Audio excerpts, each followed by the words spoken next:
Bonjour à tous, bienvenue dans cette nouvelle vidéo, une nouvelle fois dédiée au calcul. Le but de cette vidéo, c'est de calculer le petit ensemble de tôles qui est derrière ici, vous montrer un peu comment gérer les assemblages avec TopSuite et FEA et voir un peu les résultats qu'on peut en tirer. Donc comme pour calculer une tôle simple, on passe par un document de préparation d'analyse.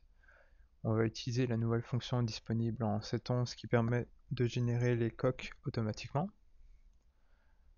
Donc on récupère un lot de face directement à la fibre neutre. Pour pouvoir gérer les contacts, il est nécessaire que chacune des tôles se touche. Donc on utilise la fonction prolongement, on sélectionne les arêtes de bord et la face jusqu'à laquelle on va prolonger la face sélectionnée. Même chose de l'autre côté. Même chose au milieu. Tac.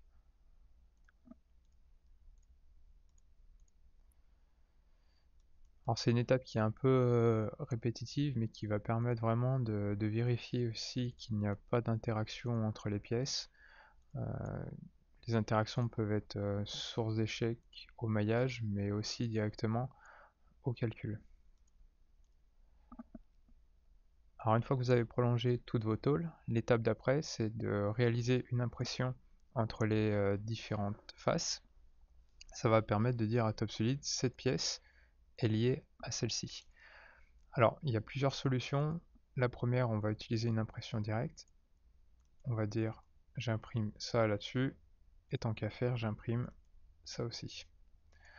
L'autre solution aurait pu être de réaliser une esquisse pour simuler par exemple une soudure discontinue. Les deux solutions sont valables et fonctionnent. Ça là-dessus,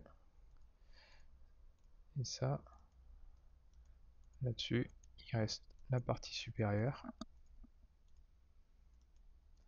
On rajoute ça et ça. Donc là je me retrouve avec un ensemble de pièces composées de différentes impressions. Comme pour la pièce simple, si on regarde un peu ce qui se passe côté arbre des entités et qu'on retourne en étape de définition, on voit que TopSolid nous a bien sûr créé un dossier structure. À l'intérieur, on y retrouve les différentes coques. On va changer la couleur parce que c'est pas très adapté. Voilà. Donc on retrouve les différentes coques et bien sûr on va pouvoir les éditer, modifier la valeur, la matière et ainsi de suite. Déjà on peut lancer un maillage, voir si il n'y aura pas d'échec. Voilà. Donc ce qu'on remarque c'est que les trous sont un peu... le maillage au niveau des trous est un peu trop gros, donc on peut l'affiner en donnant par exemple une distribution d'arêtes de nœuds. C'est-à-dire que autour de ces cercles, TopSolid mettra forcément 8 nœuds, ce qui permet d'avoir quelque chose d'assez circulaire et assez propre.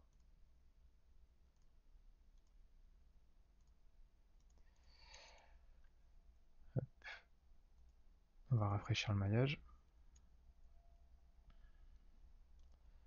Alors il y a une petite option qui est celle-ci, c'est le facteur de transition.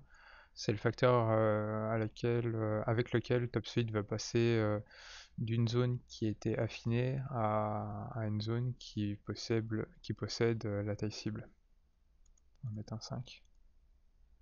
Voilà, donc on voit que l'évolution est un peu plus progressive. On va pouvoir rajouter quelques limites. On pourrait rajouter ici un encastrement. Et ici par exemple, une force.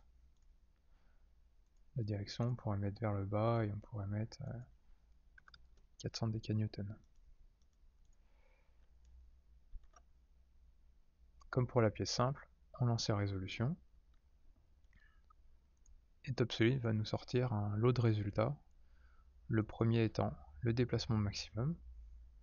C'est ici qu'on va pouvoir vérifier aussi que toutes les impressions sont correctement faites, qu'il n'y a pas de décollement ni de pénétration de pièce dans une autre. Et on pourrait sortir aussi la contrainte de Von Mises.